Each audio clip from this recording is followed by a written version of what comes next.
Your guiding light is all I know. Through wood and steel, through fire and lace, I'm blessed to walk within your grace.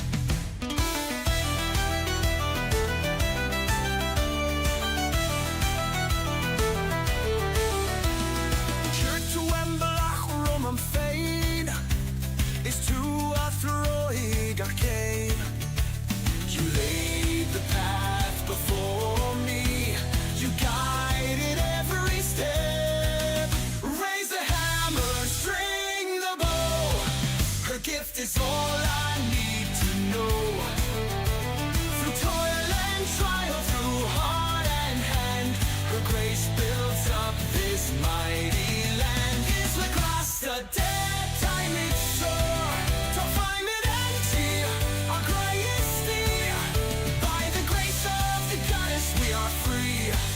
We'll build the land, our hearts within.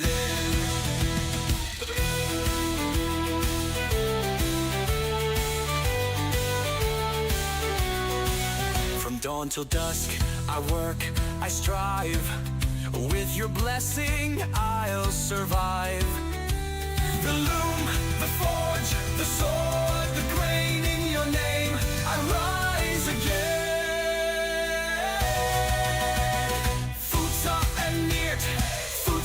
And chill, got Bua, got Tolan, got Trio.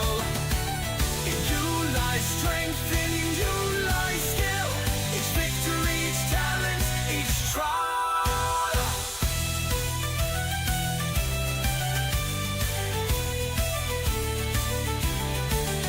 No task too great, no skill too small.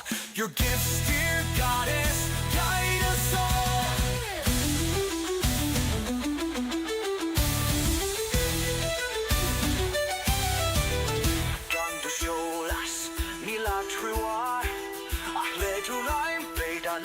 Into falls. Without your light, we have no guide. But with your hand, our place abide. Raise the hammer, string the bow. Her gift is all I need to know. Through toil and trial, through heart and hand, her grace builds up this mighty land. Is the grass the dead time it's sore? To find it undear, our greatest deed. By the grace of the goddess we are free. We'll build the land, our hearts within. I'm blessed to walk within your grace. Blessed by her grace, forever, forever.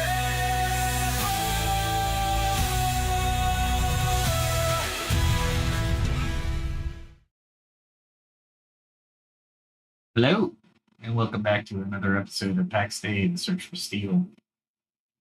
I'm your host, Daniel, and my avatar in front of you doing some chores? That's unfair.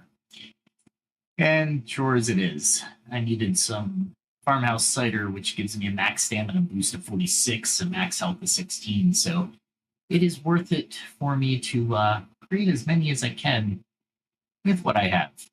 Unfortunately, it takes honey, and I wasn't producing honey. I was producing beeswax. Why do you say? It's easy. Because I want to get my fletching up, and in order to make a really solid bow, I need to make more bow stabs. And in order to make more bow stabs, yeah, you get the picture. I need more wax instead of honey. And since honey comes out of the same beehive, depending on your marker, you're deciding to make. Oh, wait. All right. I didn't realize that I had red currant in there, and it's so much better than black. No. Oh, blueberry. I have blueberry. Okay. That's where I was going wrong. It's okay. put this away real quick. Should have food somewhere. There we go. There we go. All right, with that, welcome back. We were doing critical thinking. We're talking about the allegory of the Plato's Cave, which I'm making a short for, a short movie, I should say, like a 5-minute animated series for the allegory of the cave. Nothing spectacular, just enough to get the story out there to ensure that people, are comfortable with the story. Really, the allegory is a very wise allegory, if I might say so myself, and I believe everybody should be familiar with it because it really can help you in life. And that's what the channel is all about, is to use the ancient wisdom, no matter where it is in the world, and make a better life for each of us, right? Lots of fun. Tonight, Ampere is going to be in the background doing something. I still don't know what, honestly. Wasn't thinking that far ahead as far as the game is concerned. I was doing a lot more critical thinking structure and trying to convey this second episode, which is a continuation of first. We basically, what I did in the first, or in 125th episode, this is episode 126, slowly making gains, right? I'm perfecting the podcasting. So welcome. Thank you for joining. Like, share, subscribe. Love this channel. I usually do YouTube first as the live stream, and then I'll put it on Rumble as a secondary. I also have another channel called Collegiate Macos, and that's my music channel. I will be putting out Deadlines and Broken Clocks. It's a song I created with the help of Suno. I helped with the lyrics, vocal direction, and instrumental direction. Suno built out the music and the rest of the structure and stuff like that. I think AI is giving me an opportunity to express myself in ways that I didn't have before. So AI is a tool for me. We can go into a whole episode about AI. I highly advise people to begin their AI journey. I think it will benefit you greatly, not only in your job and your day-to-day, but and here's one little aspect. I'm sitting being unproductive, and I'm like, man, what do I need to do? Well, AI can be like, if you ask AI, give it your parameters, right? And if you start to have conversations with it over time, you're building conversations. I have so many conversations within AI. It's not even funny. ChatGPT just came out with a conversation link, so I can ask it certain things about certain conversations. Say, hey, what should I be doing today? What's a good use of my time? Just I can't decide. Decide for me, and it'll give me a list. Is that a good thing? Yeah, I can decide myself, but it helps. It's a tool, right? Especially if I'm just dead tired, right? I just can't be bothered, if you will. Yeah, it's a lot of fun playing with AI, but I also like to do research, learn coding, and I deep dive into ancient philosophy. Now, one of these things I do is how I build out podcasts. The first episode, or episode 125, went into critical thinking. What is it? How should you use it? Or not how should you use it, but what is it? Here's all the cultures in world history that really had a contributing or had contributing information for critical thinking. I think, and this isn't just it's of course my opinion. However, it's so ingrained in me that critical thinking should be, from the time we are born, instilled in us. the time we were born until the time we die. There is not one thing in this life that wouldn't benefit us by questioning, thinking about it, and being honest with ourselves, right? One of the things that we love to do is we talked about it in episode 125 is confirmation bias. We live in these bubbles, right? And I gave you examples of this, right? Now I'm going to give you applications of critical thinking tonight because as we play Pax Dei, because even in MMORPGs, and I will give those examples, critical thinking is essential. And it will give you a new perspective in gaming and your life if you're honest with yourself. Now, what do I mean by that? Confirmation bias is a thing. And there's other things that we went over in the first episode. And it was a litany of different aspects. That's why I couldn't get through all of critical thinking in one episode. But I went through the list of how to develop critical thinking. And I won't go into the definitions and the conversation I had, but I will kind of go over them because the application is tonight's conversation. If you have any questions, put them in the comment section or chat me up on X or LinkedIn. I put all my social medias in my link.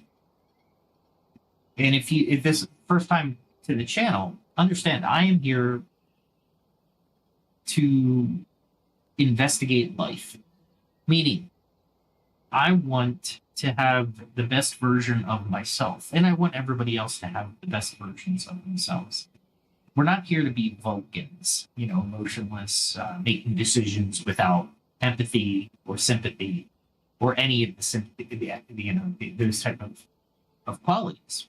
What we do want to do is we want to remove ourselves from certain decisions that make us so impassioned that we are going to attempt not understanding the subject matter. So let me go through this real quick. So the how to develop critical thinking. We went cultivate your curiosity, ask questions, and a lot of them. 2, embrace humility. Acknowledge what you don't know. 3, seek evidence and then check the source. 4, analyze assumptions, both others and ourselves. Embrace diverse perspectives is number 5, otherwise known as two-eyed seeing.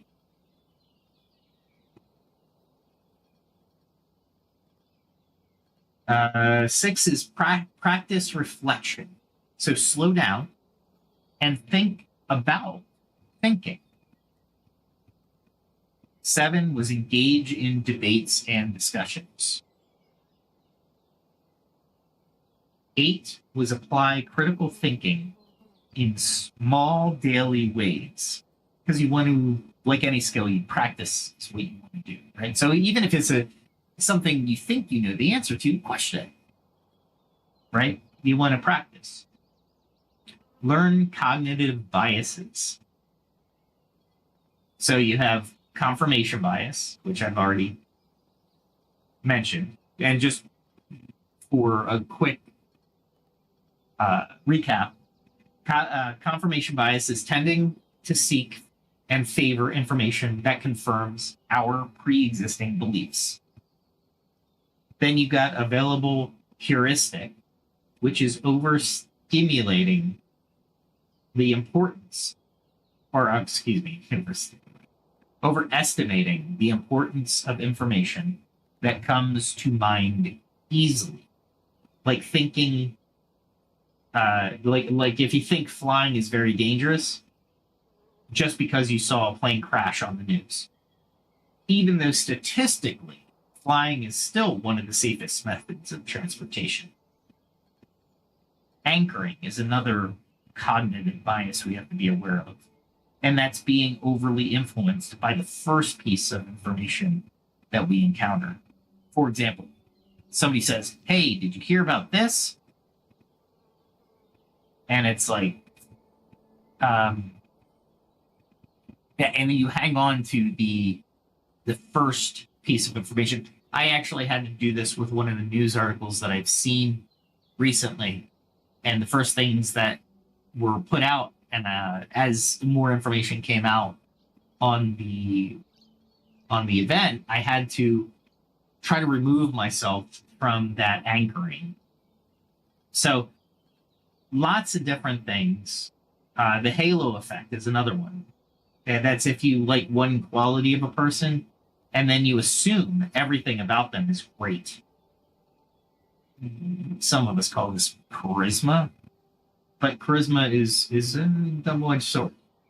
So that's all on number 9. Learn about your cognitive biases.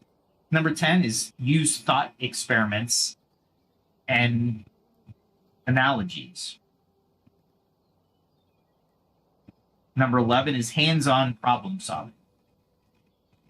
Number 12 is mentors and role models. Look for people, right? Learn by example. But watch that halo effect. All right, so this brings us to tonight's conversation. And I don't know what I want to do. What do we want to do, guys? Let's see. Let's look at the journal first. And, oh, I am so close to armor smithing. Let's see if I can make any armor. Well, if I'm going to make armor, let's get in the clothes appropriate to this endeavor. Blacksmithing clothes.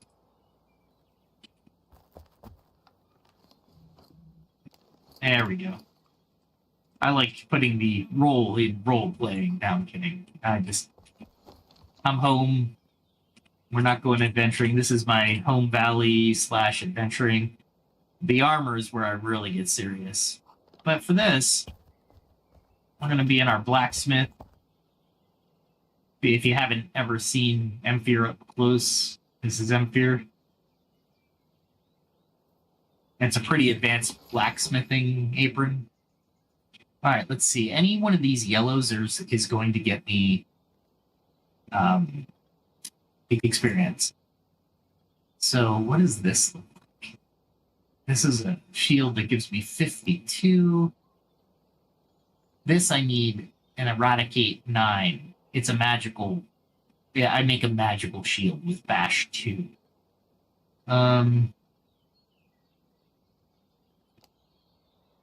These look like they're cheap to make. Iron buckles, wrought iron buckles, iron sheets, wrought iron strong. Oh man, there's a lot of... What I'm looking to do is, since I'm just trying to level up, I'm trying to find the one with the least amount of effort. It's probably going to be this one, actually. Leather band, linen cloth, wrought iron. Let's see if I have any linen cloth. Let's see if I have anything here. Fine linen cloth. I mean, linen string might be a 2 dot. Oh, I don't know if I have any of that. I can go make it. But, I need a lot of fine linen stuff, but I'm not at fine linen on my crafting. Little gaming tips here, guys. Don't outpace. Don't outpace yourself. It doesn't need linen cloth. That's all I need. Is this linen cloth? That's rough wool cloth. I just need linen string. I think it's a 2er. If you look at the dots here, that's what I'm looking for. There's the fine linen. I'm looking for something that looks like this, but with two diamonds, 2 pips, if you will. There's rough wool. I'm gonna have to reorganize this. Might not be able to do this.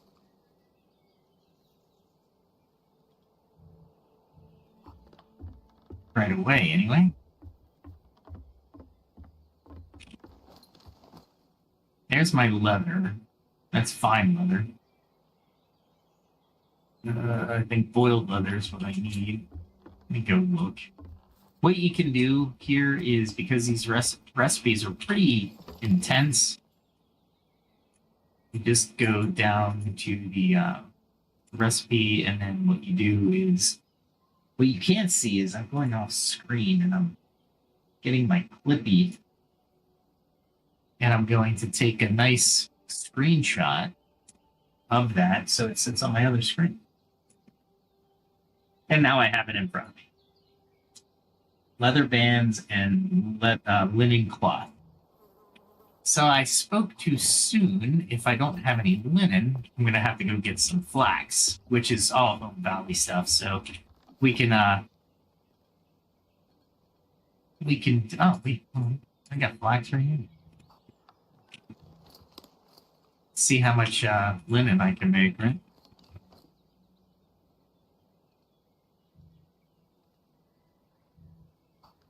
I need to go back and really go through all my stuff. So I got a lot of stuff. And just FYI, as you get into higher levels, the professions are going to be tougher and tougher to level up. So I've been playing for a while, so just to give you a heads up there.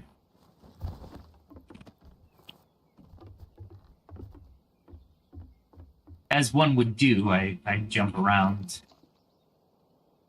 your house. That's what people do, right? That's commonplace. Of course it is. Don't be ridiculous. What I'm looking for is, and then we'll get back to critical thinking, because critical thinking is very important. And we're about to go into the application. So what I want to do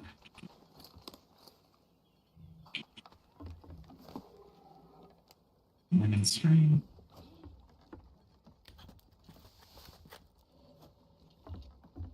I might need more than this, but that's all right.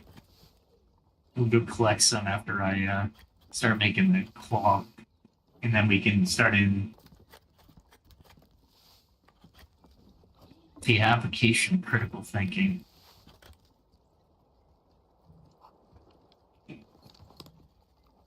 Put that there. And I make 92. Ew. That's horrible. All right, let's go get the Home Valley clothes on and go get some flaxseed while I talk about critical thinking. I was too quick to take off my adventuring garb. Sorry, take this one too.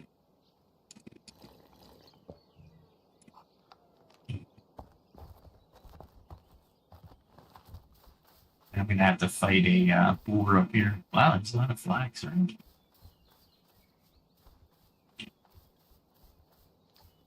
All right, so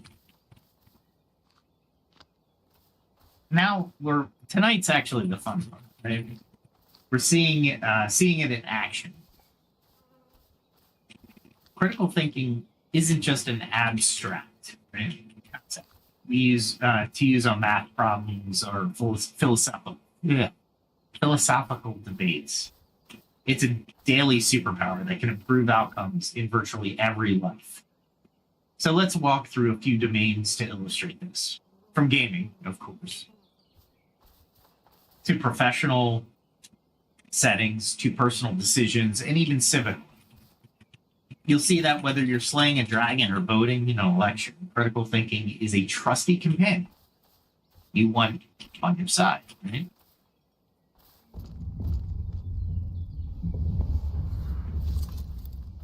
Let's go get some wood.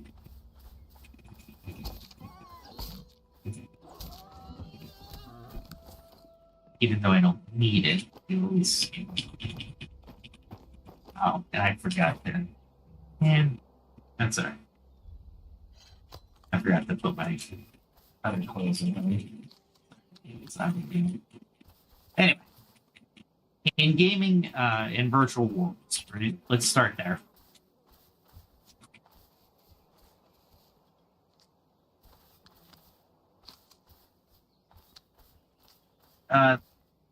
So you one thing. Let's pretend.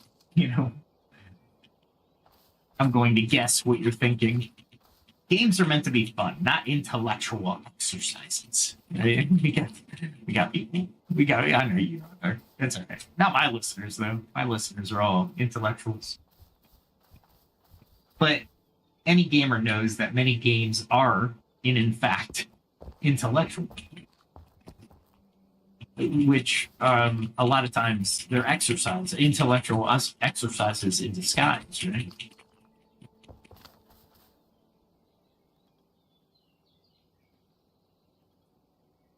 So critical thinking is the edge that separates a novice from a skilled player in so many genres.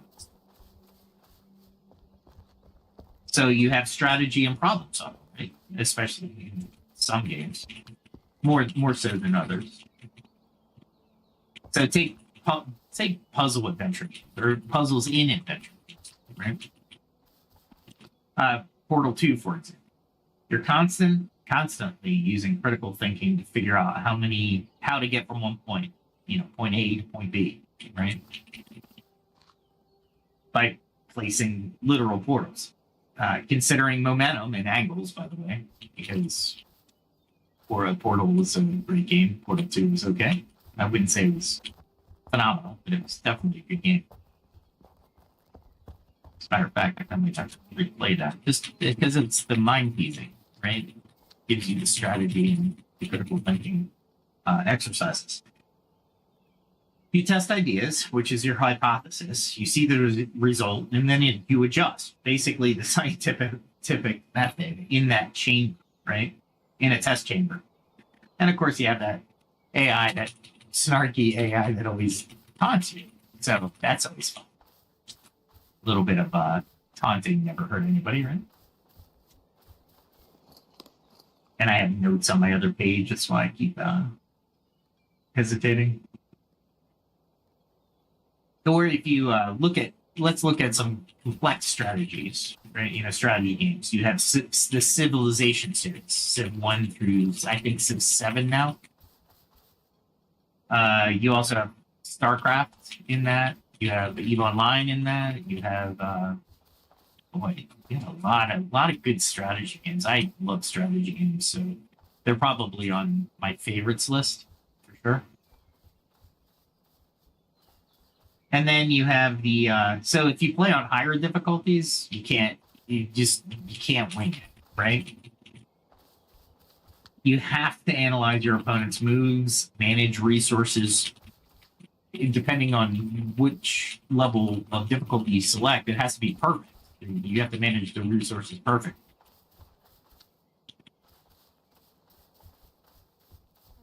So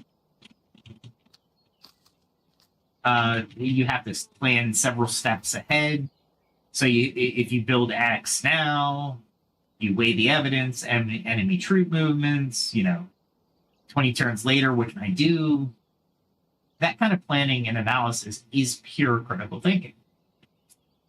You're literally weighing evidence, which could be troop movements, questioning assumptions, maybe they're feinting here or will attack there, and making decisions based on logic and probability. What are the odds in Civilization? Are they going to attack me? They're amassing on the border, but do they have the wherewithal? Who's commanding? What type of government are they in? These are all questions you would ask yourself in Civilization, especially on the higher levels. I'm going to take a non-sponsored drink of Zevia, by the way. It's a 0-calorie soda.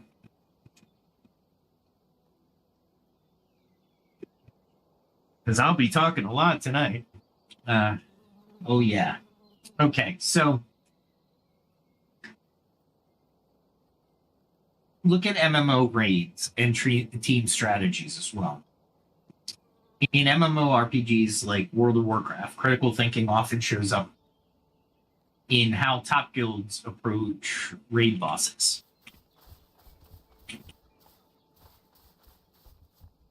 A new boss is basically a giant logic puzzle wrapped in a health bar, which is so true. The raid team has to observe patterns, right? Does the boss enrage at 30%? What triggers those flame circles on the ground? Then you need to form theories. Perhaps we need to have someone stand in a circle to soak damage. Test them, and then you iterate on those theories. The ones who do this systematically are the world first race winners, right? Those are your top guilds. And usually a lot of people want to be a part of those because they get those I wouldn't call them, I'm not going to call them cheats, but they get those advantages of understanding what and how the world bosses or difficult situations or how to find something, etc. I think they added flags. Maybe. So you'll even when you do fail, which is okay, failing is okay. You'll review the video footage, really, in your mind, or you'll have a discussion in Discord or something to that effect, right? And you're going to critically analyze what went wrong during the battle. With being a critical thinker in the raid also means not falling prey to tunnel vision, right? Maybe everyone assumes that the tank died because he missed a cooldown, but a critical look might reveal that it was actually a positioning issue causing multiple people to take unnecessary damage.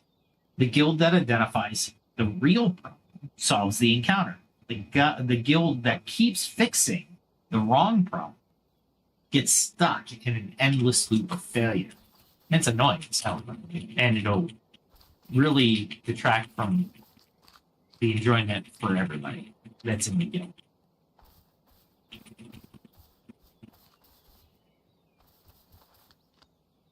And by the way, I could have done this with Grace, which would have gave me a bonus to picking the flax, but I decided against it.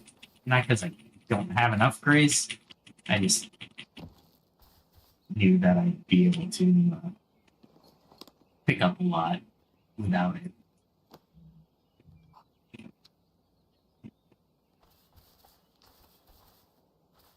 And I wouldn't need to worry about it. All right. Move it by. All right, so you also have decision making under uncertainty. And one of the games I play, I love the game. I haven't been there in a couple months, and my corporation is not happy with me. Well, it's not that they're not happy; they understand. Eve is a marathon; it's not a sprint. Anyway, Eve is a case study in applied critical thinking. It really is. And sometimes there's a big consequence when it's lacking. Leading a corporation or alliance in Eve requires analyzing vast amounts of information. Intel on enemy movements, market fluctuation, diplomatic relations. It's almost like running a real-world organization. If you're a fleet commander in a massive battle, some of which literally involve thousands of players, you have to think critically on the fly, assess the battlefield, which targets are priority, which enemy is baiting you. Consider your resources. Do we have enough backup if this turns into a war of attrition? Often making judgments with incomplete information. Those ships on scan, are they reinforcements or a diversion? The best of the Eve leaders often have background in either military strategy or just a natural knack for critical thinking under pressure. Take this guy out.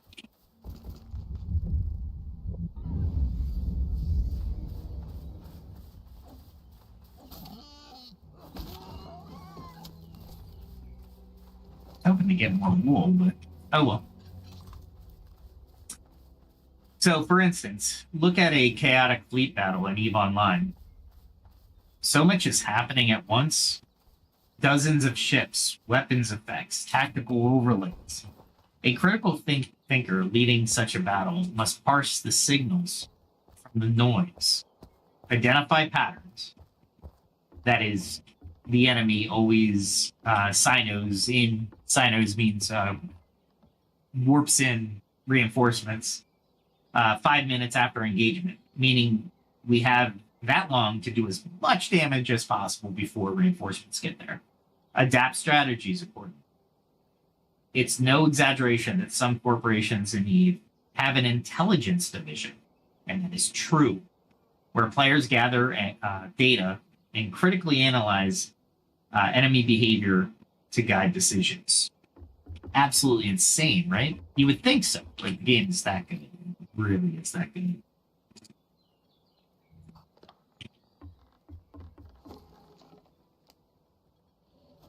All right.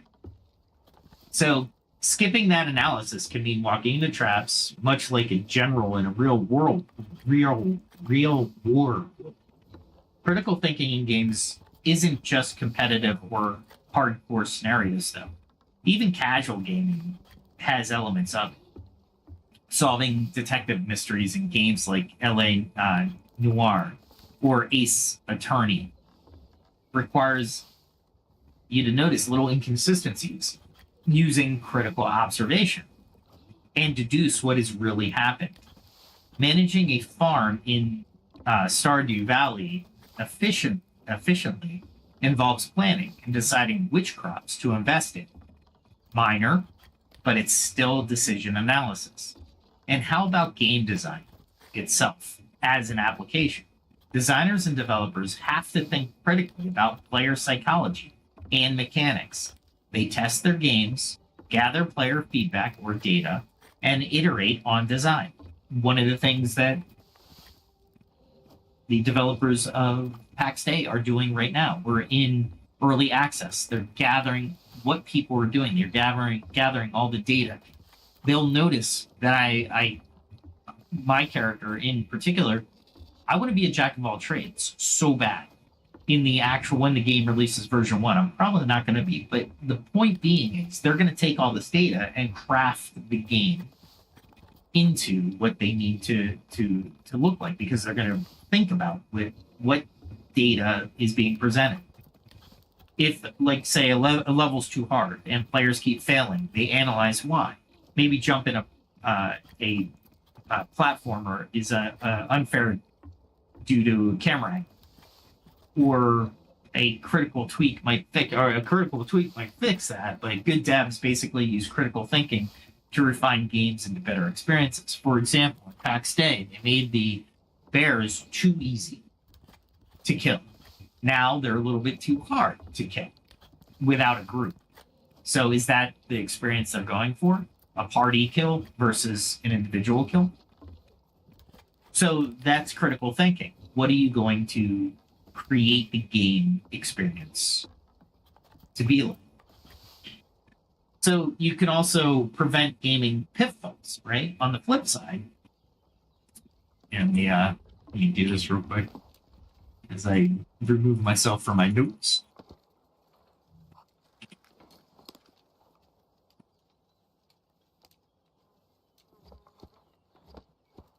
Very cool. And I didn't think I would have enough room. Darn it. Yeah. Really? I need 3 slots. 3 slots is all I need. I know I can. Oh, here we go. 1, 2, 3. 1, 2, 3. There we go. And these will be put over here. There we go. Here it is. And now, before I can work on my weapon smithing, I have about a half hour. So I'm probably not going to work on it tonight. But that's okay. Or my armor smithing. Linen cloth, leather bands, wrought iron wire. think I have plenty of wrought iron wire. All right.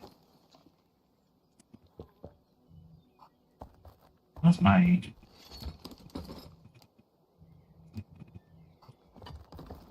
Let's look real quick before we continue on our conversation. So close to cooking, level 31.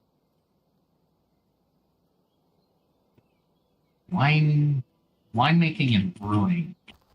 Oh, let's do this first.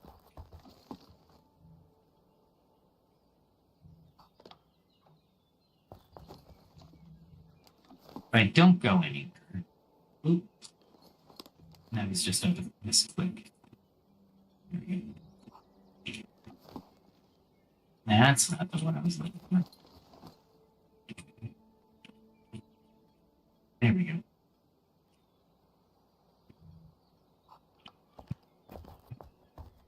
I have to go to the wine area.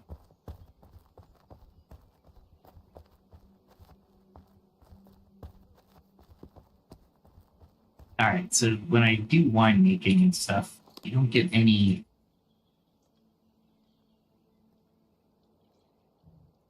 That's cloudy ale. Ooh, I don't know what I can make with cloudy ale. I make with cloudy ale. There we are. That's what I need. Yeast and water. Yeast and water. I don't even know if I have that. Yeast. I bought 4% water. Yeast is the one that I'm kind of curious on. That takes rye to do.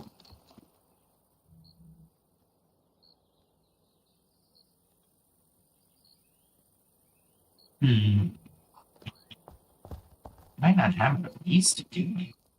Lots of malt.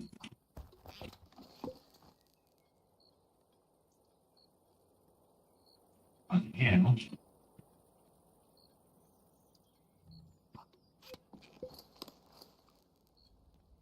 It's a cloudy ale. Brilliant. You would think I would, with as much cloudy ale as I had, thought I would have had plenty of yeast. Definitely need this though.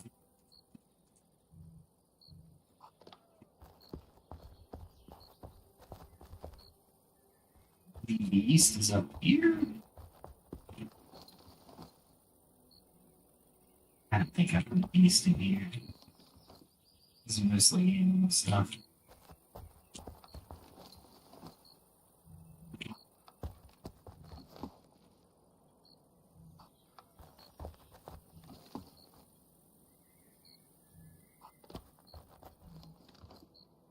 I have to go get some, what's yeast is, rye, can I say?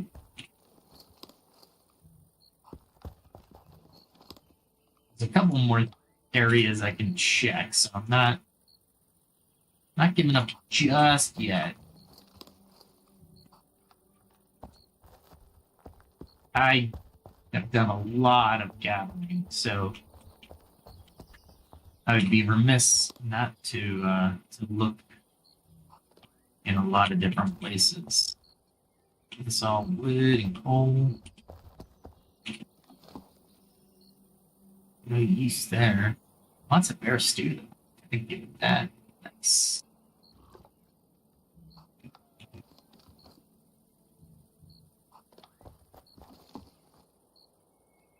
Good boy. Now let's go and see what I can make with this. I don't think I can make much with it, considering. Let's try it. All right, so how do you prevent gaming pitfalls? Well, on the flip side, we have critical thinking can protect gamers from some pitfalls. The gaming community, like any other, can be prone to hype and misinformation. Remember when a slick video game of a pre-release is made and everyone think it would be the next big thing. Everybody's like, yeah, this is going to be great. But then the actual game is very underrated. Well, hello, certain space adventure game with initial launch. Not going to say the name. Critical thinking gamer would look at the the marketing critically. Is this actual gameplay or pre-rendered? What have early reviewers said? Does the developer have a good track record? This can save you from pre-ordering a dud, right? Similarly, in MMO communities, you'll hear bold claims. Class X is useless in PvP now, right? Meaning they debuffed something. A critical approach is to check multiple sources and test it yourself rather than just believing the bomber's voice. They debuffed this. Well, did they or didn't they? Right? What did I do? Not too much. Okay. So I need to go get rye. I don't know if I have enough room for these.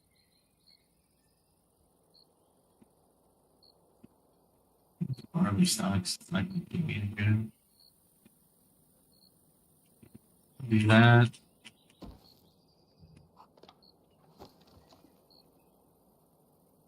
Put these in there.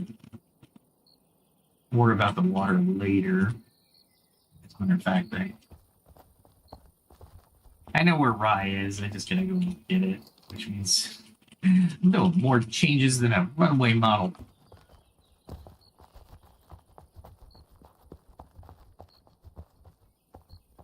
There we go.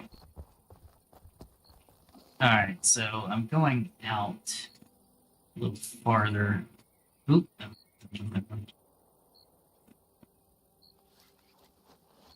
What am I missing? This one.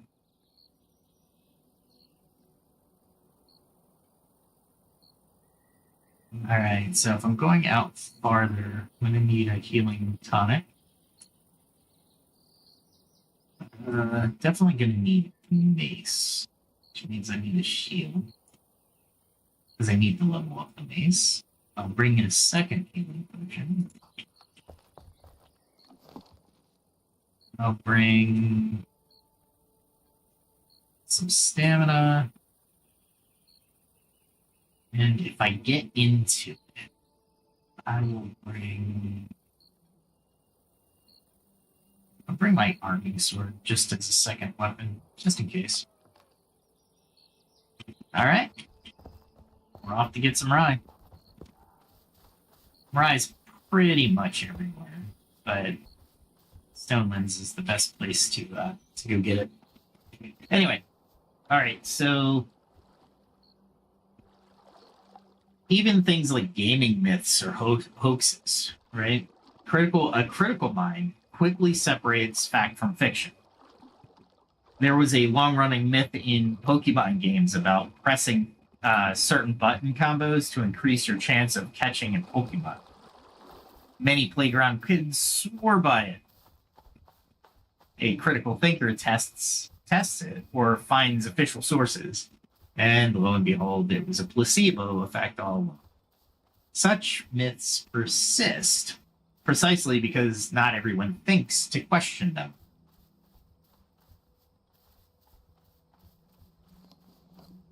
So gaming and learning is the next topic. It's worth noting that because games engage players in these problem-solving and strategy activities, some researchers and educators use games to teach critical thinking.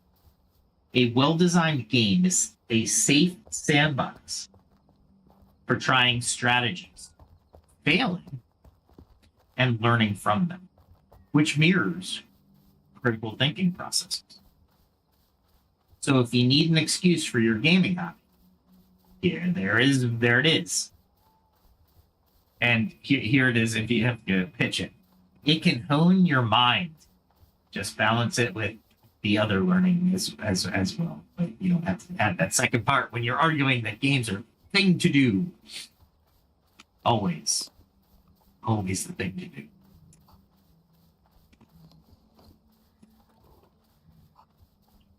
Okay.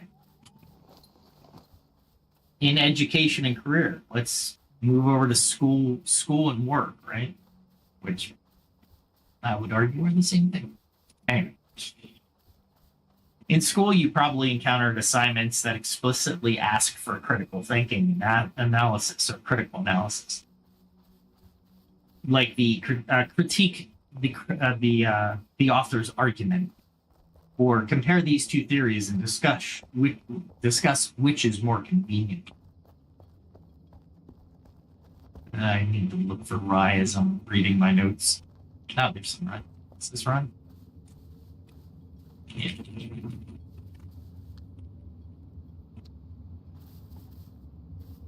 I don't need it. Let's see if they changed anything over here. They used to have a bear here. Ugh, it was so annoying.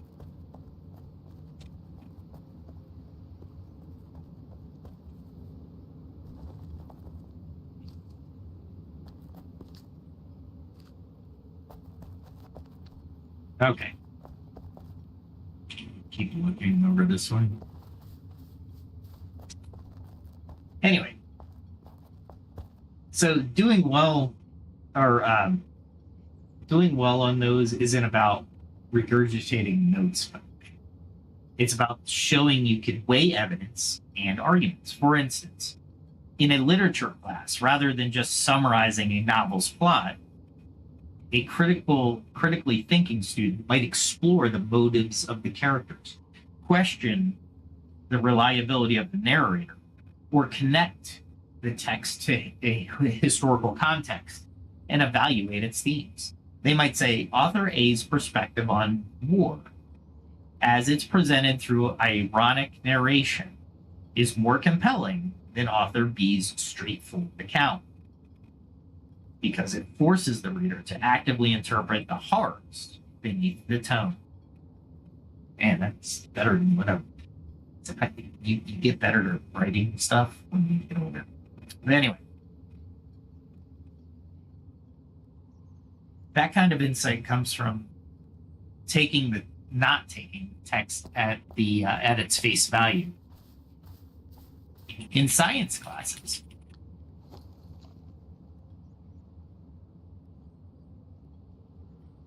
critical thinking is everything, right? Science is, if you didn't question it, why would you be sciencing it?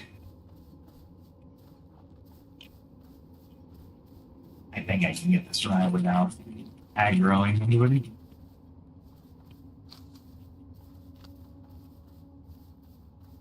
Here's blackberry. I don't need blackberry.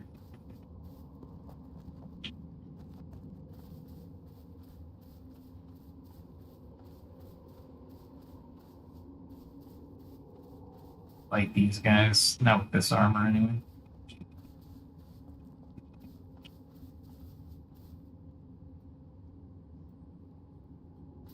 Gotta look for the rye real quick. That is what I am doing.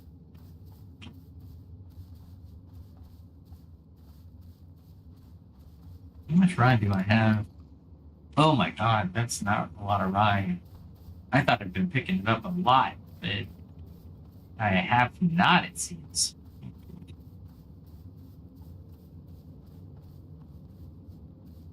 That is crazy, the amount of not rye I have. Now I'm going into a forest. I don't need the forest. I need the stone. Okay. So you're basically learning how to form hypotheses and testing them in science, right? Lab experiments where you predict an outcome and then compare it with an actual result are direct exercises in critical thinking. And if the results don't match the predictions, a critical thinker doesn't just shrug, then ask why. Maybe the experiment was flawed, or maybe the theory needs revisited. That's the scientific mindset. Right? We look for the the things that could have led to the result, the variable that we didn't adjust or did adjust, or perhaps it was all these questions come to a critical thinker's mind.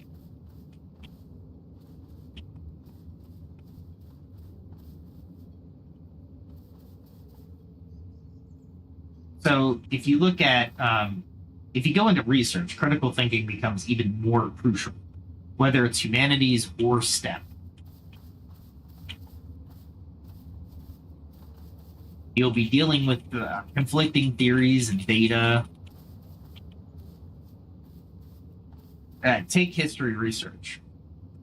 You might have multiple accounts on the same event.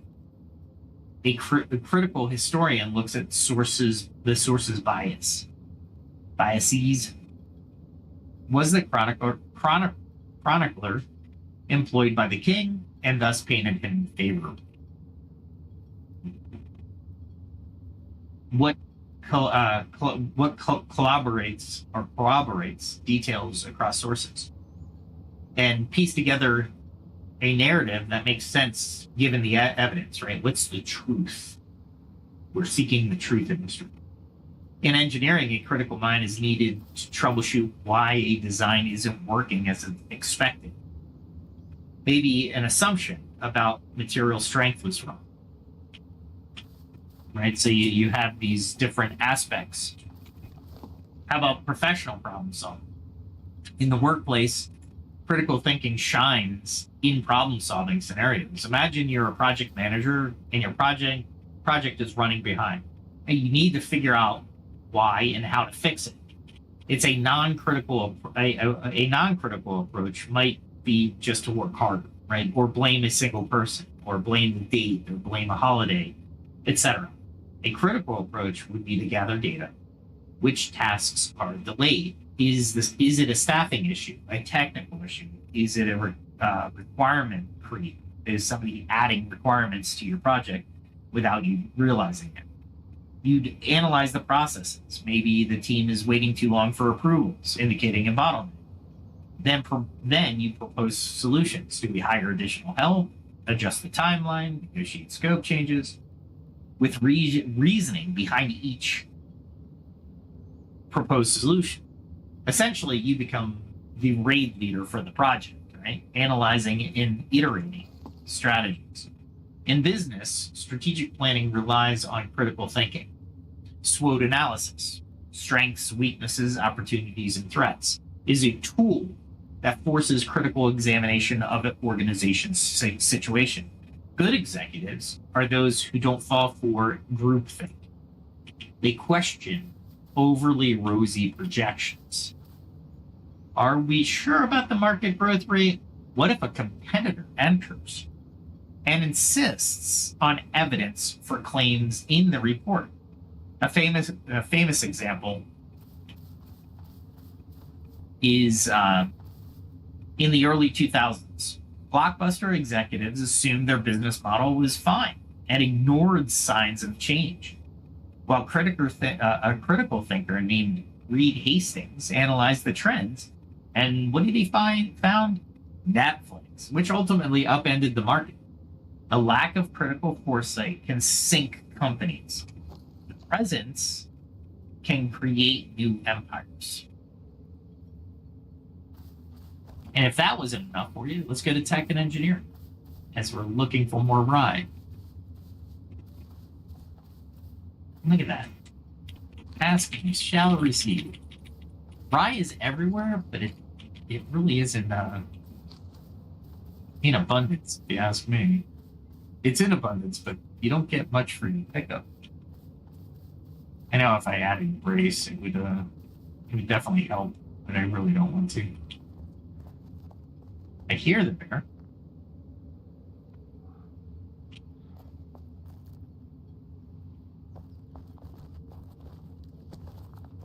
Normally I would attack bears, but well, I shouldn't say normally. Before the update, I would have attacked bears. But now I run from bears until I can figure out, critically think on how to defeat them. And it's going to take a lot of my critical thinking strength to do so. Anyway, So let's look at tech and engineering. For engineers and developers, debugging is one daily application of critical thinking. When a program doesn't work, you hypothesize possible causes. You don't call it a hypothesis, but that's what you're doing. You test them. You isolate the issue systematically. This is basically the scientific method again. Also, depending on designing systems involves critically assessing requirements and constraints.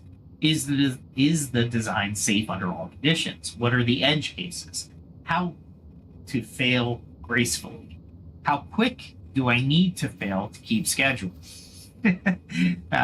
Program manager. So those who just slap together without critical forethought, or slap code together without critical forethought, often create brittle systems that break unexpectedly or have holes in them for security. I will add that.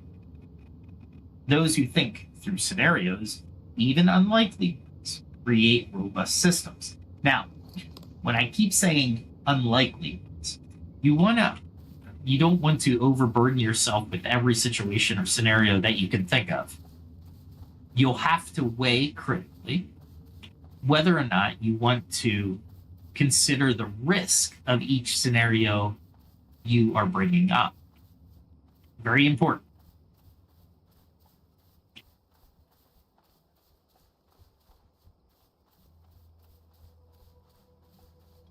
I think I'm out of the. I run past Rye so often that I forget to look for it.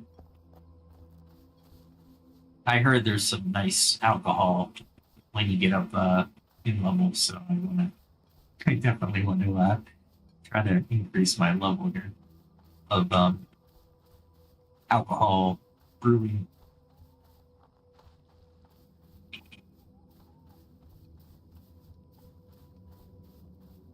So, how about leadership and teamwork?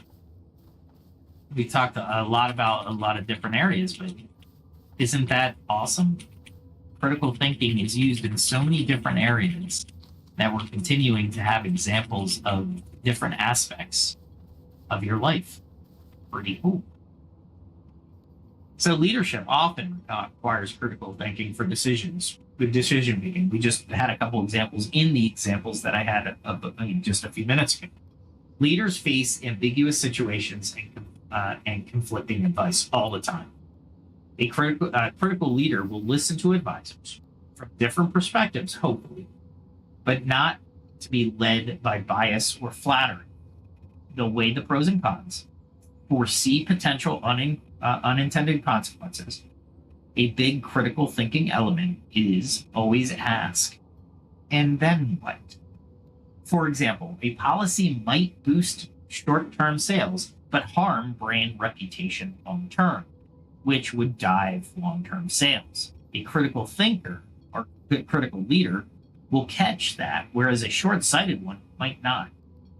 Teamwork also benefits. Critical thinking team members can collaborate to solve problems more effectively. They'll challenge each other's ideas in respectful ways and refine them, which usually leads to a better solution than one person's unchecked idea. It's like those group quests in games where each class brings something. A healer notices one danger, a tank notices another. The DPS figures a trick to speed things up. Collectively, they are critically assessing the encounter and adapting to that encounter. Let me run up this side of the hill real quick. Go around these inquisitors, because I think there is. Yep. Right.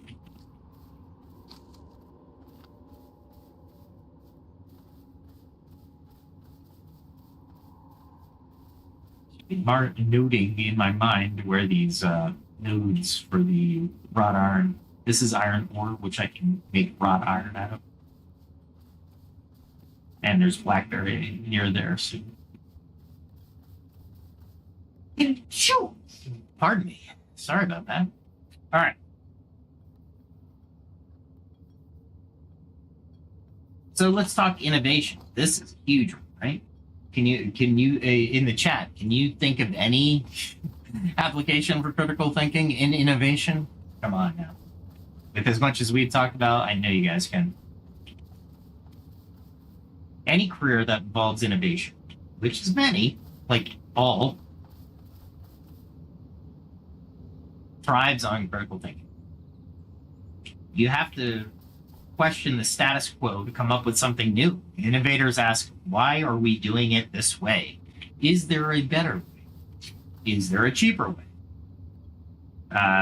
They don't accept because that's how it's always been. That is one of my pet peeves at work today. I can't abide anyone, or I challenge. It's not I can't abide. I'm not as elitist as that. But I challenge people. They say, oh, we've done this. This has always been done this way. Okay, why? And they usually have an answer, and I'm like, oh, can we change that? Right? It's not something that I just half-heartedly accept, right? Let's see if anybody's around.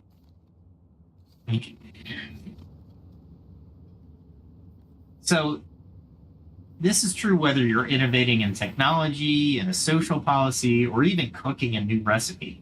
That initial doubt that tells you internally, maybe there's a different approach. And the process of exploring that approach critically is what yields breakthroughs. Think of a person who first thought of a remote work being viable. They questioned the assumption that people must be in the office to be productive. Events forced the experiments, obviously. Evidence came in, and now many companies see it can work. Not only can it work, it is more productive in some cases, less productive in others. Right? We gotta be balanced in our thinking. Critical thinking often starts revolutions within innovation, both small and large. So, what about personal life and everyday decisions? Well, critical thinking in general is great, and that's why I'm going over it. But it isn't only for formal settings. It can also enrich your personal life and daily choices. It can help you navigate relationships, health decisions, finances, and more. Let's look at personal beliefs and values, one of the foundations of the channel. We all carry them about the world, right? This is our foundation. These personal beliefs and values are so ingrained in us that without them, it will be very difficult for you to change these values and beliefs. That's how ingrained values and beliefs are. We're starting off with a tough one because we carry them, right? So we inherited them from family. Well, we say inherited. We learned them from family or culture, or some we formed ourselves through experience. Critical thinking invites us to examine those. For instance, you might have grown up being told, quote, people of group X are not trustworthy. Just as an example of prejudice, right? That's a critical approach in your personal life would make you reflect, is this really true? Where did that claim come from? Does it hold up against evidence or with my own experiences? By challenging such beliefs, you either discard the false ones, preventing unfair biases, or strengthen the valid ones with better understanding. It leads to more coherent and fair personal philosophy. Like I said, beliefs are very difficult to change. So it'll take you'll how should I say it? Your critical thinking isn't going to be easy on this one. You're going to have to force some questions in there. And what I mean by force, you really have to go back to that biases conversation I had with you just a moment ago. Those biases are what you'll have to fight against the entire time because you are locked in on what those preconceived notions, right? What I'm not telling you is that critical thinking can't help you change the way you think or your belief or value. What I am telling you is don't let the challenge prevent you from doing it, right? That's what I'm telling you. Just because it's challenged doesn't mean you can't or shouldn't try, right? I didn't know this guy was up here. So,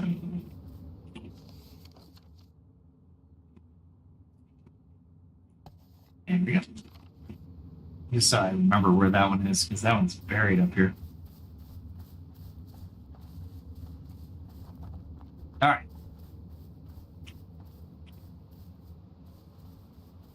So, you also have relationships.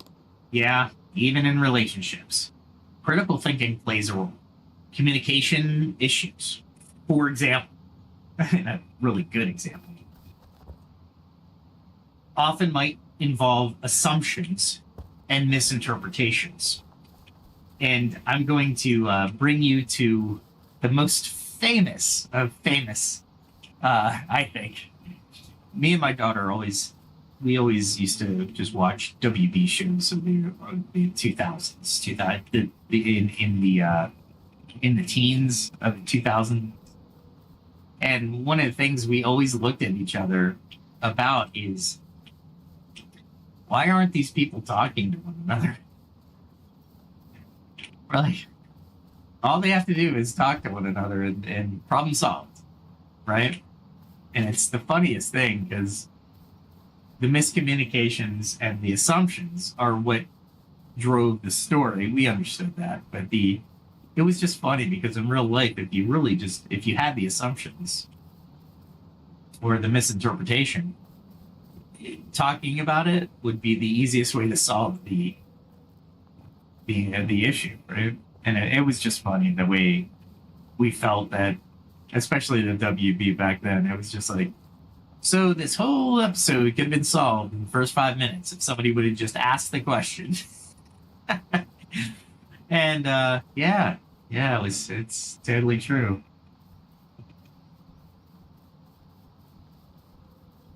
I don't want to fight the boars. Let me stay here for a second. All right. So if you're thinking critically about a conflict with a friend or a partner or loved one, whatever, you might realize you assumed they meant something they didn't, or you might question your own reaction. Like, why did I get so defensive when they made that comment? Am I projecting something? It helps to get to the root of the issue rather than just reacting emotionally. It doesn't mean turning into an unfeeling logic robot. It's not what I'm saying. It means using empathy and rational analysis together. Again, two-eyed seeing. One eye, you're looking at your emotional intelligence, and the other eye, looking at the logical thinking. If a friend is giving you life advice, critical thinking helps evaluate it.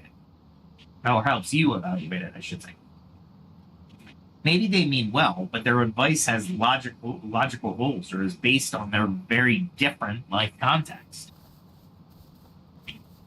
Like, they jump to a conclusion. You're like, well, how did you come to that conclusion?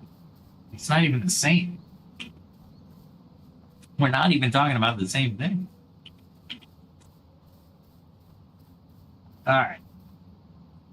So let's look at life and health choices as well. We're bombarded with these health claims, right? Do this exercise, eat this superfood, my favorite. Avoid that ingredient, this ingredient. Critical thinking is your shield against pseudoscience and fads. For instance, if a new diet pill is all the rage, a critical thinker asks, what's the evidence? Is there any clinical research? What do unbiased experts say? Good luck finding an unbiased expert But then again, you can. It's not. It's difficult. Again, these are not. Critical thinking is not the easy button. It is the way of finding the truth of of a claim, and they're not going to make it easy for you, right? Sometimes it'll be easy, not all the time. So this can save you money, it can save your health, and it can save you disappointment. Similarly, understanding medical decisions. If a doctor suggests a treatment, an informed patient might ask about alternatives or success rates. Politely, of course. Doctors appreciate the questions when they're genuine. If you read about a miracle cure online, you'll check it if it's from your peer-reviewed study, or is it just a testimonial on a shady site. A real example: during the pandemic, there was a flood of information and misinformation. I call it misinformation. You could call it, just wild claims.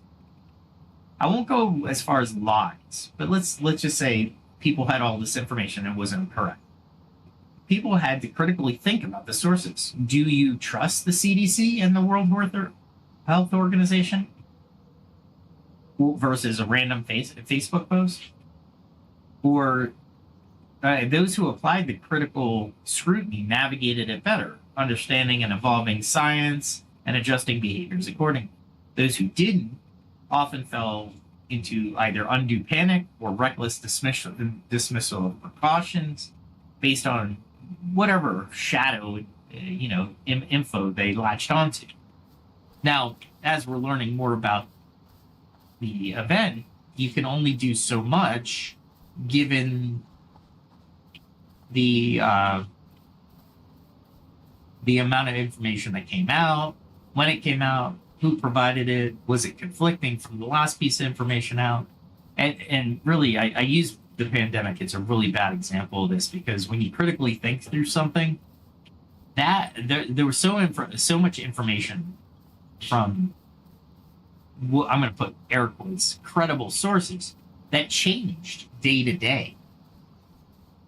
It was incredible how fast the information changed. So even if you were critically thinking, you had to critically think every day. You had to basically, that was your second job with the amount of information that was disseminated, but by the same source. But now we're coming to find out some of those sources blatantly lied or withheld information, or whether it was credible or not, right? We know the shady sources were always, or I should say, those shady sources, once we determined they were not credible, sometimes they were right. Doesn't mean you accept the shady source the next time. You're critically thinking through everything, right? Let's give a little bit of the game here. Check out those graphics. All right. So how about financial decisions? Whether buying a car, choosing a bank, investing money, or even just budgeting. Critical thinking is very important now more than ever. A critical thinker that thinks or using critical thinking in finances, you'll research interest rates, you'll read the fine print, you'll compare the other options, and you're not swayed by flashy advertising alone.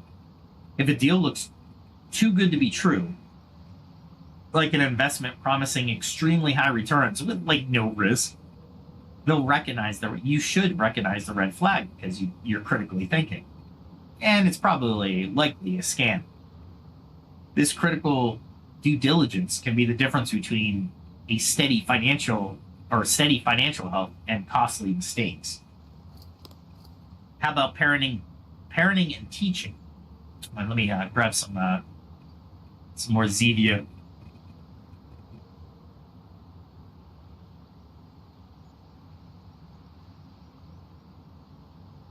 I need to eat. I got the wrong one. That's all right. I think it's bear sausage. I hope it's not bear sausage. Oh, venison. Good. I can kill a lot of deer. All right. Let's see. So, parent and teaching. If you're a parent, or plan to be, teaching your kids critical thinking is one of the best gifts you can ever give them. But also, as a parent, you need to think critically about all the parenting advice out there. One book says co-sleep, another says never do that. One expert says strict rules, another says let them free range. A critical thinking parent will evaluate the evidence, if any, behind the various parenting styles. Also observe what works for their particular child, because we're all different. They won't just follow the latest trend or what their neighbor is doing. They may, but not a critical thinker. But the critical thinker might come to realize, oh, they are doing all right. Let me mimic this, for a little bit, and then I can reevaluate.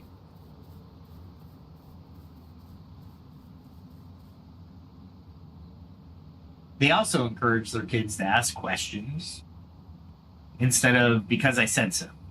They might sometimes explain the reasoning behind the rules, so kids learn how to think through things. And when a child asks a tough question, like why is the sky blue? Or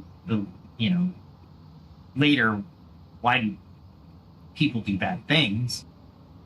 A thoughtful parent might explore it with them, teaching them how to seek the answers or think about ethics rather than shutting them down. This creates a new generation of critical thinkers. I can't stress enough how important it is to teach our kids critical thinking, because the schools are not until your advanced degrees.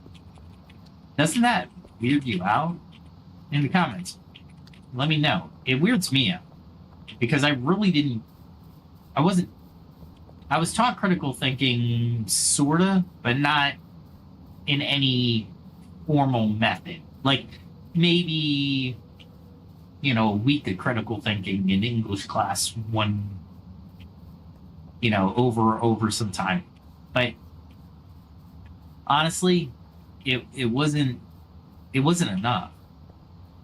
Not all that, and look at all the subject matter that we've just gone on so far. I'm still going. We have recreational and creative pursuits to talk about, and finally, we have life goals and personal growth. Every subject in school could have had critical thinking. At least every day, people could have been doing the critical thinking. And I have a whole episode on education, and I'll tell you that episode will come to the conclusion. Well, one of the many conclusions, because I critically thought about it.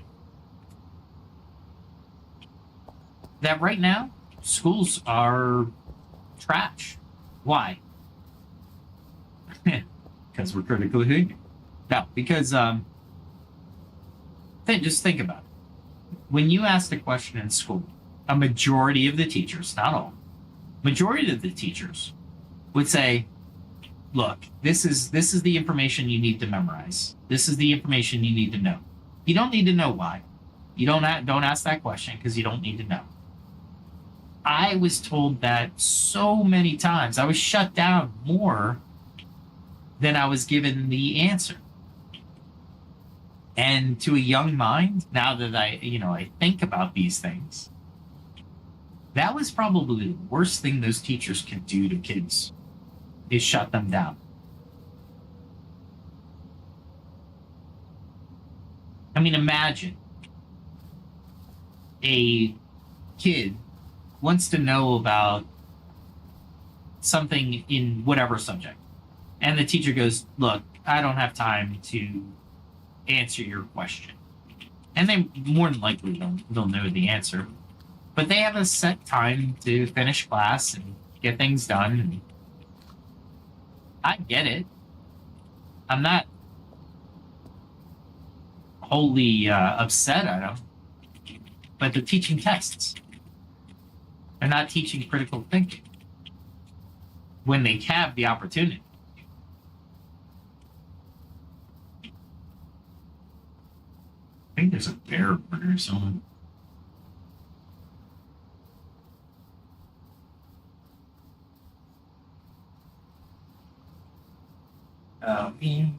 Some rye over there, but you might have to fight people for it. I don't really want to fight people for it. The rye over here.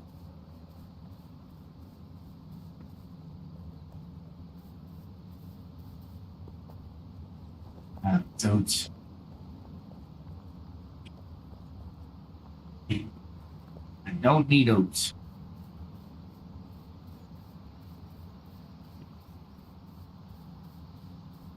It looks like it. That's the end of the stone ones, by the way. So I'll go back to the beginning. All right. So recreation, creative pursuits. Even hobbies can benefit, right? Are you writing a novel? Critical thinking helps in plotting. Does this storyline logically flow? Will the readers find any plot holes? Are you fixing up an old car? You troubleshoot problems with systematic thinking. Are you deciding where to travel on vacation? You weigh options, cost versus experience, crowds, weather. Essentially, analyzing the choice maximizes what you value most. It might seem like overkill to use critical thinking for vacation, but it can help avoid, say, going to a tropical island during monsoon season, just because you didn't check that assumption about the weather. Life goals, personal growth, same. When setting goals, critical thinking can ensure they're realistic and meaningful. Instead of, I want to be rich and famous next year.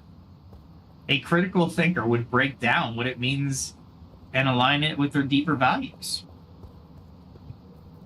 They might realize rich and famous was superficial. Give me a second. There we go.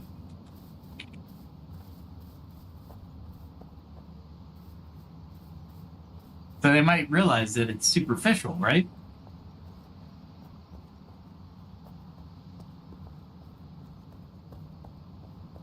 And what they really want is financial security and recognition for their work, which can be pursued in a lot healthier ways. When reflecting on personal growth, critical thinking helps identify patterns. It seems, for example, it seems I always procrastinate when it comes to task X. Why is that? Is it fear or disinterest? What can I change in my approach?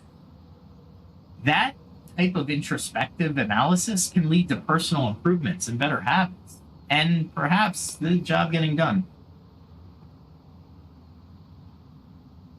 Let's look at in society, in civic. Let's zoom out, right? Now that all of us personally are critically thinking through our lives, now we have this burden, if you will, and I talk about society on this channel as well. We want to craft society as well into a healthy society, right? So critical thinking is part of it. A society of critical thinkers is ideal for a functioning democracy or a constitutional republic and just a world. While we can't single-handedly make everyone think critically, we can contribute by using our skills as citizens and perhaps influencing others through dialogue and example. Again, make it cool to critical think. Once it's cool, people will start doing it. Once they start doing it, it will continue to propagate through society because, as we know, as individuals, society is run by those of us, or those type of I don't want to call them fads, because critical thinking shouldn't be a fad. It should be a way of life, right? I mean, that's ultimately what we really should be attempting here. I thought there was some lemongrass over here. It's really hard to see. If I see some, I'll show you.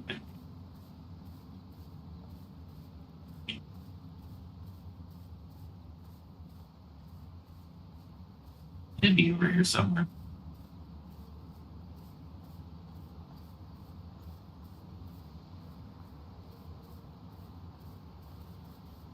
Either over here or over here.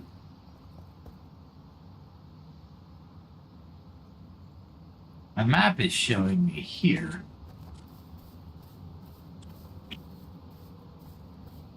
There's also a bear up here, so I gotta be careful. Alright. That's not what I'm primarily here for, so I'll continue to run.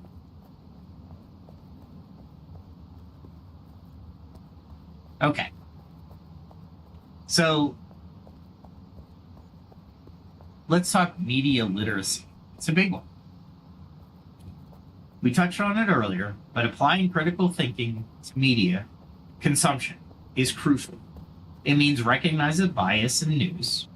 Every outlet has some angle, distinguishing news from opinion pieces, and being skeptical of sensational headlines, or just out and out right. Like clickbait is what I call the headlines nowadays. They literally have nothing to do with the story once you click on it. So they're really counting on people not reading the story. It infuriates me to no end. Anyway, my cup of tea.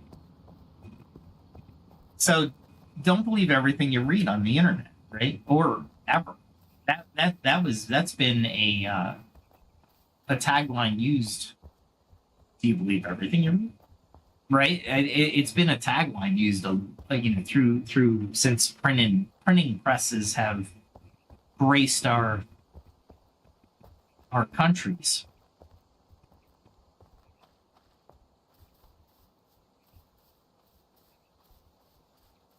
So you're not just disbelieving, but you're investigating. That's the key with critical thinking.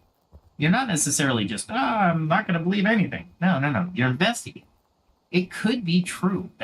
You want to keep that in mind too as you're progressing. Or is it partially true? Is there a smidgen of truth?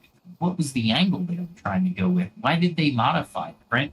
All these questions come to your mind once you have the power of critical thinking. If more people did that, fake news would have far less power.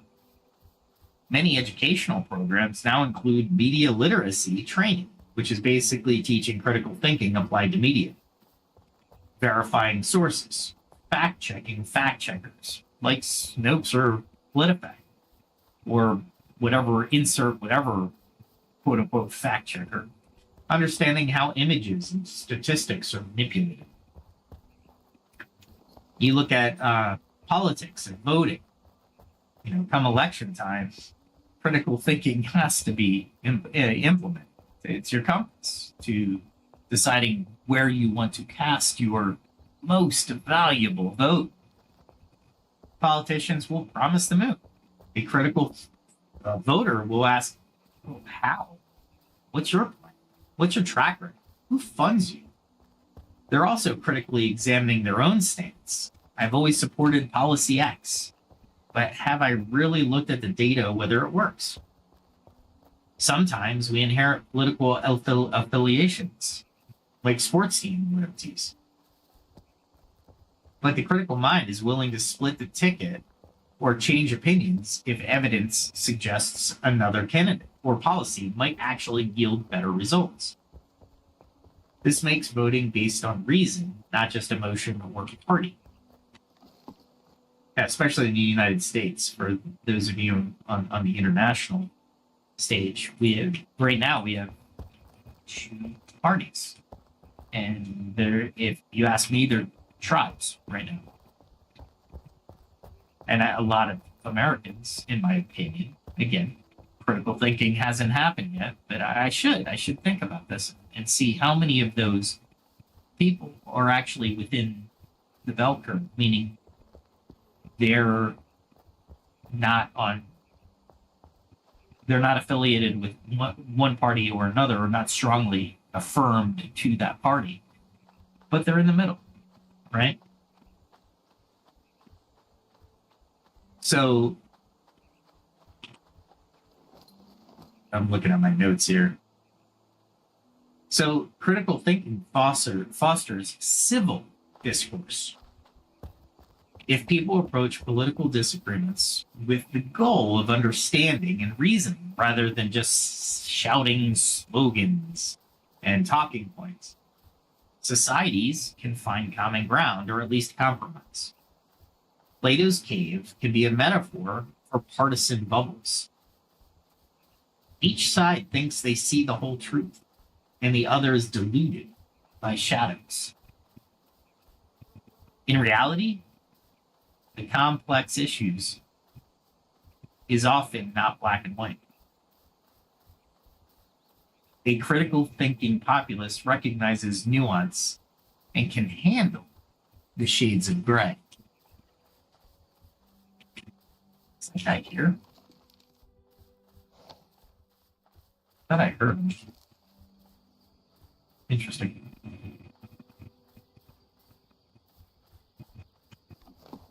Look at that.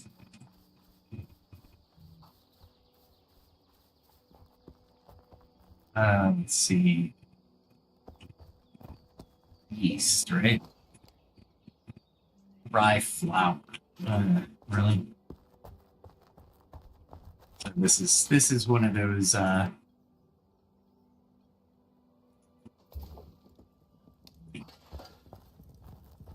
gonna have to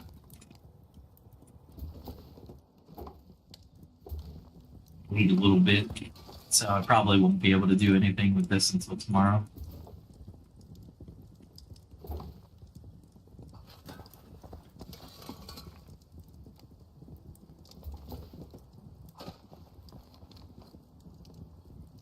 I know I had some leftover rye, so it might help me.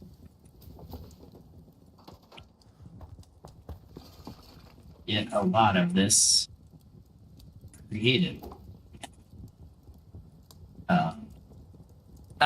Missing one rye. Are you serious? Let's see what I got. No rye in there. I don't think I have rye. Nope.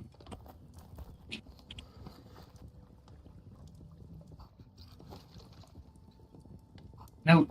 That sucks. That's alright. One away. Couldn't find one more rye on the way back. That's alright. My doors. They are the heaviest, best doors ever. Alright, let's go upstairs and finish. I think we'll depending on where we are in the script, I'll take a look at where we are, and I might just have to. There we go. Let's take a good look at my new part of my house. I built this the other day, so it's kind of cool. A little out. Oh, that's. There we go. All right. Let's look at justice and law. Critical thinking is embedded in the justice system, at least it's supposed to be. Judges and juries must weigh the evidence and arguments, ideally without bias. It's so hard being human without bias, right? So it's a fight. It's a real struggle every day. And I know we can all overcome it. Again, this is not critical thinking is a lack of empathy. You're going to have your biases. Recognizing that's going to be very important. As a citizen, critical thinking helps us in understanding laws and advocating for change. For example, if someone is pushing for a new law to address a problem, a critical public will ask, will this law actually solve the problem? Or are there unintended consequences? What do experts say? Have similar laws worked elsewhere? Have they been done in the past? This vigilance can help prevent knee-jerk laws that might do more harm than good. Patriot Act. Oh, sorry. Did I say that out loud? Anyway, social issues. Society grapples with issues like climate change or public health or inequality, all of which benefit from a critical approach. Let's just say, anyway, let's use public health. There's a fluoride debate right now. We have fluoride in the water. We've been using it for years, but why? And they want to get rid of it. Well, will it have a negative impact? Will it have a positive impact? Will it have any impact? Are we just spending money to put fluoride in water? Right? These are questions that you want to look. You want a data analysis. You want to test your hypothesis. You want to, is it a real thing?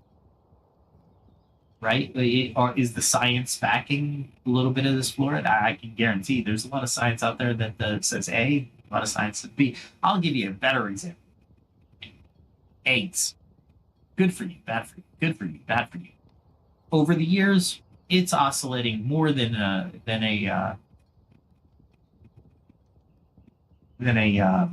what's a good rave song or rave beat. Ultimately, I found myself through lots of sifting through these pseudo studies, because I'm going to call them pseudo studies. One's done by the AGLA, one's done by cholesterol medicine. It's absolutely insane. Anyway, for now, the solutions that we need to solve these social issues are to sit down and find a middle ground. Everything has a pro and a con. And only through healthy debate and analysis can we effectively craft a policy that is effective, an effective policy, right? If the public can critically understand the stakes and sift through the unsurmountable information that has bias, which there is plenty of in whichever quote unquote social issue you want to look up, then you can support rational measures, right? Well, let's look at community level.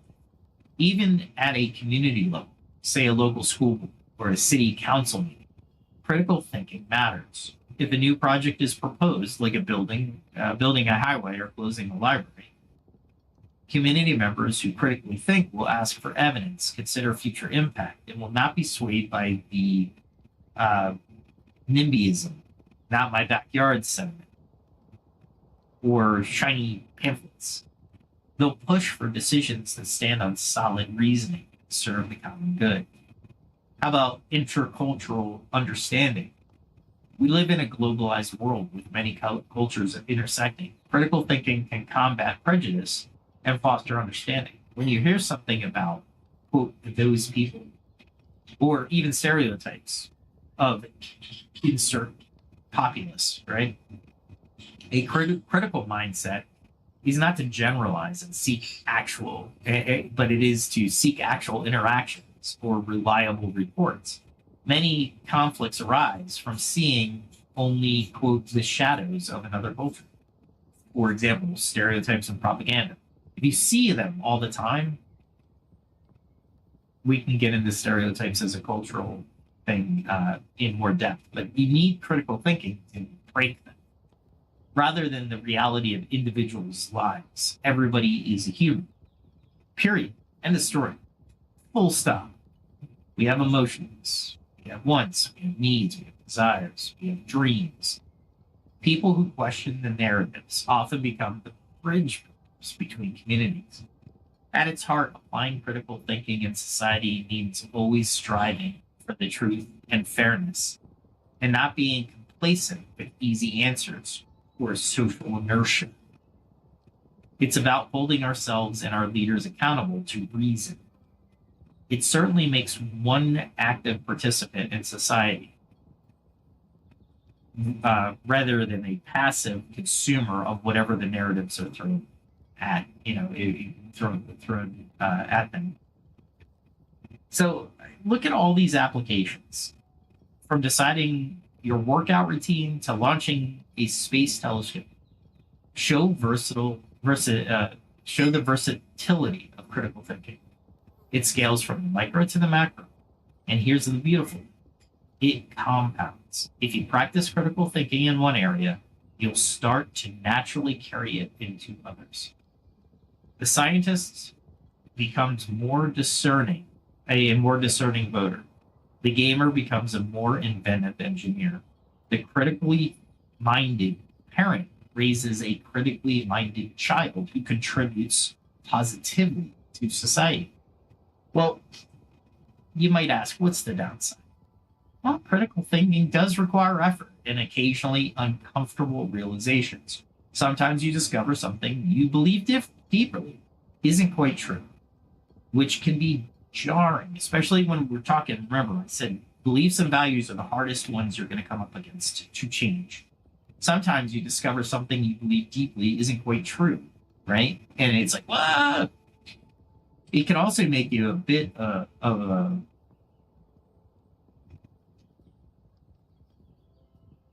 I don't want to say nuisance, party pooper. I don't know. If you think of a good word, put it in the comments.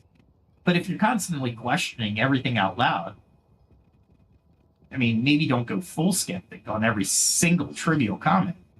But there's a balance to be kept. Social harmony matters too. So if you're just talking casual conversation, you might want to ask clarifying questions, or, what's the goal? Hey, that's a great question to ask somebody. Hey, what's the goal of this conversation? Entertainment. Okay. Then you don't have to use your critical thinking hat as much. Notice I said as much. But in general, the benefits far outweigh the occasional inconveniences. You'll find that you make fewer big mistakes. You're less likely to be cheated or misled, and you'll gain respect from others as someone who is thoughtful and fair. In our initial analogy, critical thinking is the steel of what we're searching for. Now we've seen this in its uses. It's clear why it's valuable, as valuable as steel, especially in Pax Dei and as it was in medieval times. It strengthens everything it's part of, right? Whether it's a sword or a decision. And just like an MMO, once you've crafted your steel, or your steel, whatever, steel sword, steel armor, you'll want to use it to go on to great adventures. Likewise, armed with critical thinking, you can tackle challenges that might have seemed impossible before. So far, we've journeyed through the cave and out into the sunlight of knowledge. We've practiced with our steel, if you will, carrying the analogy, in various scenarios. Now it's time to wrap up our quest, this conversation, and reflect on what we've learned in this episode and how we kept the spirit of curiosity and reason alive as we're ready to log off. Or rather, just get back to daily life. As we come to the end of this episode, let's take a moment to look back at the trail we've traveled. We've started at the depths of Pluto's cave, watching shadows, and pondered what it means to step outside into the blinding light of truth. We saw how ancient allegory isn't just a dusty old story, but a living metaphor for our lives. From information bubbles that we might be stuck in to comforting myths that we tell ourselves. Critical thinking, we discovered, is the torch that can let our way out. Is the curious question, the healthy doubt, the aha moment when a puzzle falls into place. And let's change our perspectives. This is my master bedroom, by the way. And this is my view. It used to be lovely. Now it's okay. It used to be lovely then. That's why I put all the flowers in. Now I got people in my way. Nice tower there. Anyway, when we then forged on digging into why critical thinking is such a big deal. From ancient sages like Socrates to Buddha to the modern voices like MLK and Einstein. The consciousness across time and cultures is clear.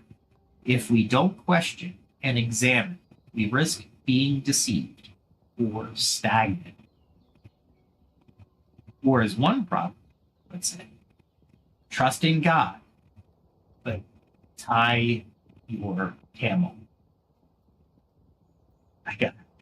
I wrote the quote. I forget. I can't attribute it. I'm sorry. I'll find the attribution soon. In other words, have faith or optimism, but use your common sense and reason. It's a Middle Eastern saying that nicely captures balanced thinking.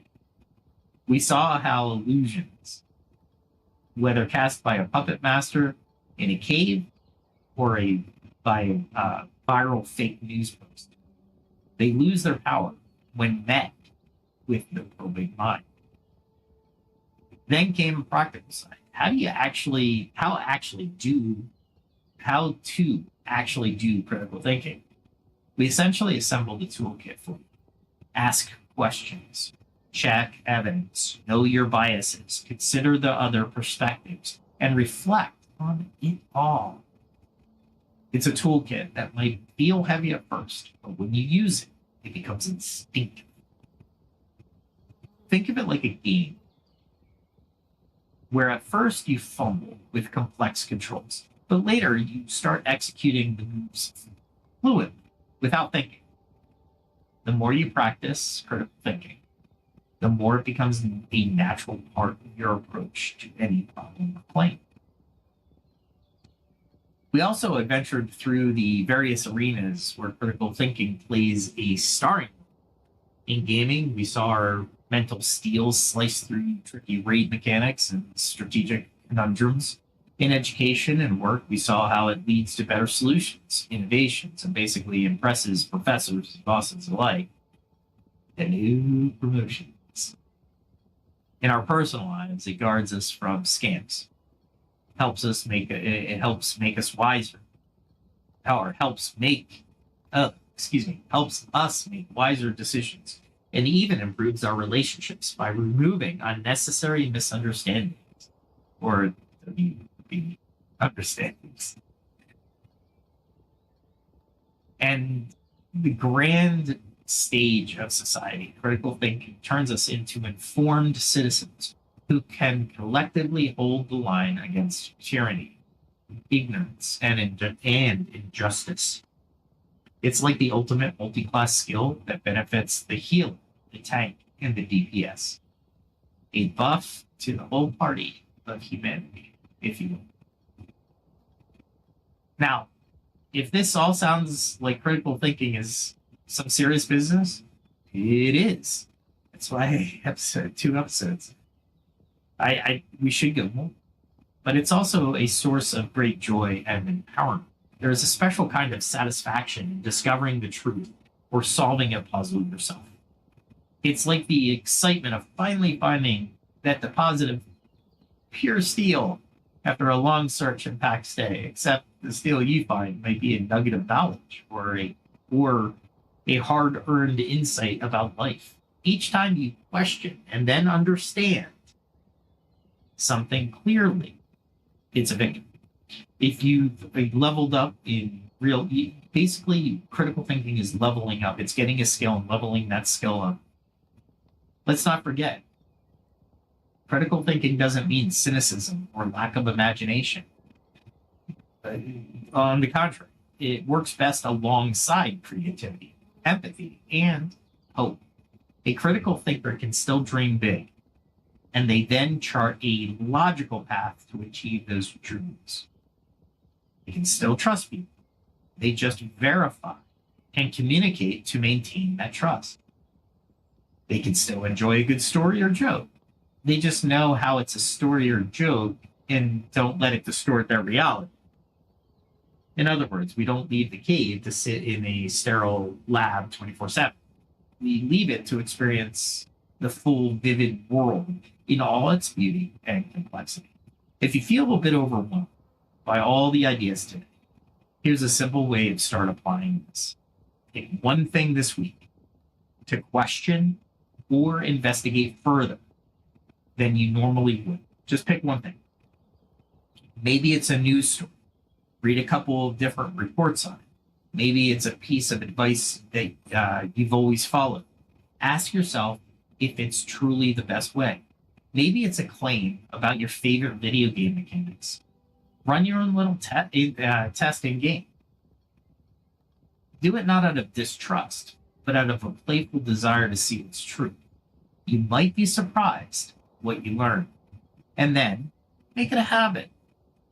Each week or month, add a little bit more critical exploration into your routine. Over time, your mind will get toned like a well-trained muscle, ready to lift very heavy questions. Before we log off, let's circle back around to the opening metaphor one last time. The search for steel in Pax Dei terms. We journeyed through the forests of information, mined the ore of wisdom in various traditions. We smelted it with the heat of reason, and then we forged our steel of critical. Now the sword is yours to keep, but that sword is as only good as the swordsman, so keep practicing your swings. Life will surely throw more dragons and dark caves your way. Misinformation, dilemmas, biases, you name it. But with your critical thinking skill set, you won't be fighting unarmed. Plato's freed prisoner, right, in the allegory of the game, had a tough time convincing his friends in the cave about the outside world. Change often comes slowly. But imagine if there had been 2 prisoners who got free, or 3. They might have eventually persuaded the rest. Similarly, each of us using critical thinking and sharing its value can influence others. When friends see you consistently making good judgments or not falling for tricks, they might wonder what your secret is. Feel free to share this episode, or better yet, share your own stories of how questioning something led to a positive outcome. In that way, become a bit of a mentor figure in your circle. Spread the light.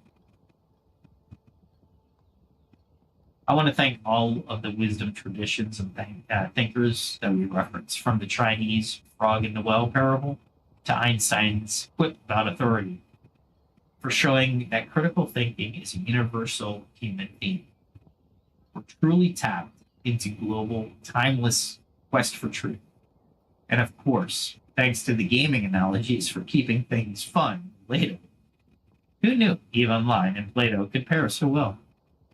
As we conclude, remember the goal isn't to be perfect or to know everything. That's impossible. The goal is just to never stop learning and questioning. As Einstein said, quote, "The important thing is not to stop questioning. Curiosity has its own reason for existing," unquote. He'd probably be a fan of this podcast. I'm just saying.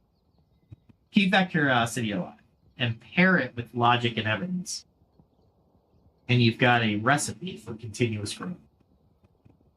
Well, that's it for today's episode. I hope you enjoyed the gameplay in the background and some of the scenes that were shown. I hope you enjoyed this deep dive into critical thinking hopefully with a little storytelling twist. I tried to do that. Let me know how good I did in the comments. I certainly had a blast taking you from the caves to starships to boardrooms and back to our comfy podcast hearth. If you found value in this, please consider leaving a review or sharing your thoughts with us in the comments. Perhaps share an example when your critical thinking saved the day, hopefully on X, and then just try to hashtag it critical thinking. I think X still uses hashtag. I'd love to hear your experiences. Well, until next time, stay thoughtful, and as always, keep searching. Whether it's for steel, truth, or just a better way to understand the world. Thanks for listening. Like, share, and subscribe. Check out my YouTube shorts on these episodes as well. I try to make these into shorts. There's probably like 10 shorts per episode because there's just so much information. Follow, hit that notification bell, and you'll get everything that I put out. New music coming soon, hopefully the end of this weekend. I'm going to say that. It's finally going the way I want it to, so take care, have a good day, have a good night, and we'll talk to you soon.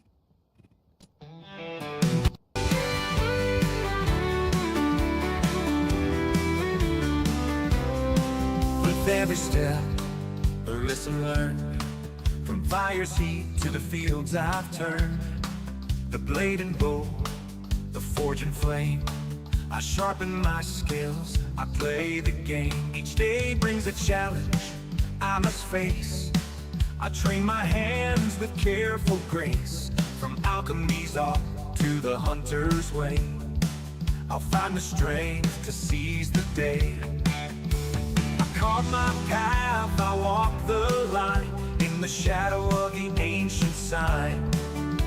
Through trial and toil, I'll find my way, learning more with each passing day. The skill of survival, the will to thrive, in a world where the strong survive. I'll face the night, I'll take the chance. I'm ready to fight, to learn to dance. For every strike and every fall, I'm building my strength, I'm standing tall. In the heart of the wild and the calm of the night, I gather my skills, I'm ready to fight.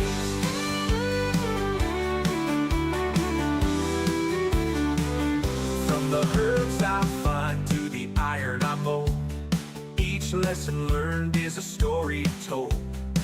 The stars above, they guide my hand as I hold my craft. I take my stand in the quiet woods, in the mountains chill. I push myself, I shape my will with each new tool and every lore. I'm stronger now than I was before. I carve my path, I walk the line, in the shadow of the ancient sign. Through trial and toil, I'll find my way, learning more with each passing day. The skill of survival, the will to thrive, in a world where the strong survive. I'll face the night, I'll take the chance. I'm ready to fight, to learn to dance. For every strike and every fall, I'm building my strength, I'm standing tall. In the heart of the wild and the calm of the night, I gather my skills, I'm ready to fight.